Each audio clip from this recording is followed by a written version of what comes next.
See, she sees the dog. Come.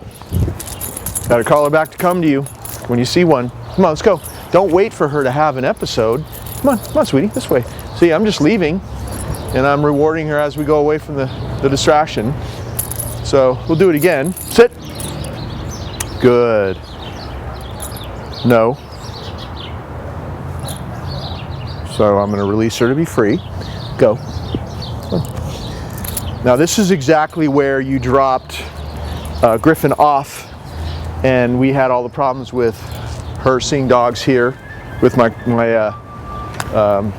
clients and people going into that place as well, across the street from us. So this is the same place where you saw her being really aggressive to other dogs and being out of control. We'll go to the window one more time with this other dog, and then we'll practice with some other dogs coming out. Oh, she sees the dog there. When she starts to stare like this, you don't wait for her to have an episode. Come! You call her back to you. But I don't know if you saw that right a split second before I called her, she was starting to turn away anyway. So because we practice this so much, this is the new pattern. See a dog, and she comes back to me.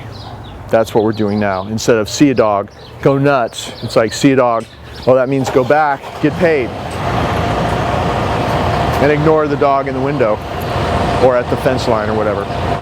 I'm hanging out with Griffin just out in that parking lot where you dropped her off, where she had all her bad episodes with the dogs on leashes. And we've got a client coming out of this doorway. It's going to surprise us any second. And Griffin's on total free time. She's sniffing, hanging out.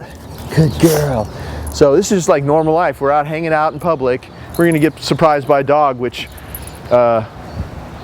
is definitely going to happen to you when you get her back. And I'll show you what you can do now.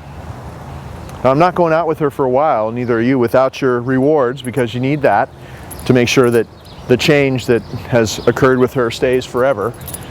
Later on, you won't need the food, but for the next couple of months, you want to do that. Do exactly as we're filming here.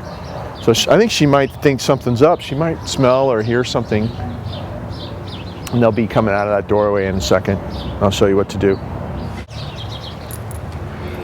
Oh, we're about to be, oh, look at that. There's another dog. Oh, good girl. Come.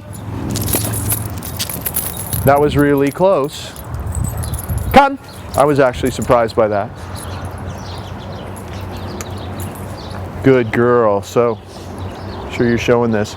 Can you go right there so that Belinda can get us both in the shot? Good girl, Griffin. Good girl.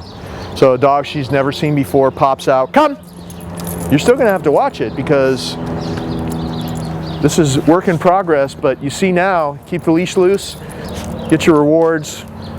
Griffin knows now, hey, other dog means if I ignore the other dog and pay attention to my owner, I get paid. Good. Very good. Okay, let's go. Let's get out of here. Let's continue our walk. And that's what you want to do. You want to be able to handle her just, you know, whenever you get surprised. If somebody won't go away or you have to stay someplace, you want to do your circles, because the last thing you want, is having her stare and then pulling on the leash. That triggers the aggression again. At least do your left circles like that. Get her in a sit where she can turn away from the distraction. Can they see the distraction still? And Sue, would you mind just walking back and forth? Get a little bit closer, but walk back and forth there.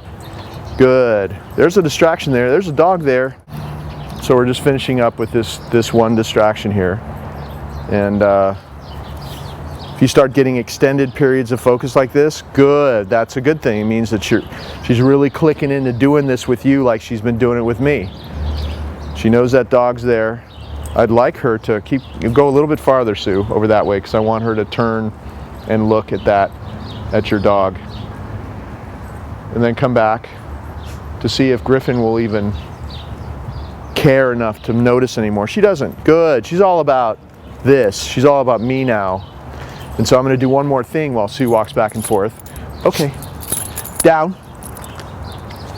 So this is a great way to practice. Have her go into a downstay, and if you can just keep walking and kind of stay right around there. She looks good, notices, but she chooses. The new behavior now is to, see that? Good. Choose to look back. look away from the distraction, and good. Get rewarded, of course. And just so you know, I'm sure you realize that this is exactly what we do on the stationing mat. Good, except for now, she doesn't need the mat because we practiced with the mat, and now she can do it in real life out in public. Good, it's all about staying down in the presence of distractions, and this is a high-level distraction for her. Good. We don't need a shock collar. We don't need to be, correcting her. There's another distraction, but not as bad. Good. It's an involuntary reaction to notice something, but to choose to break away and look back at me. Good, like that. That's a learned behavior that we reinforce every time we notice it and reward her. Good. Gets better and better. You're never restraining her because tension on the leash would cause her to stress out and trigger old behaviors. So you always keep that loose. This is just like training wheels. Just in case you need it, you can control her. Good, but we never need it anymore because she's learned this new behavior around other dogs. Great. Well, we're gonna continue our walk. Okay, let's go, sweetie.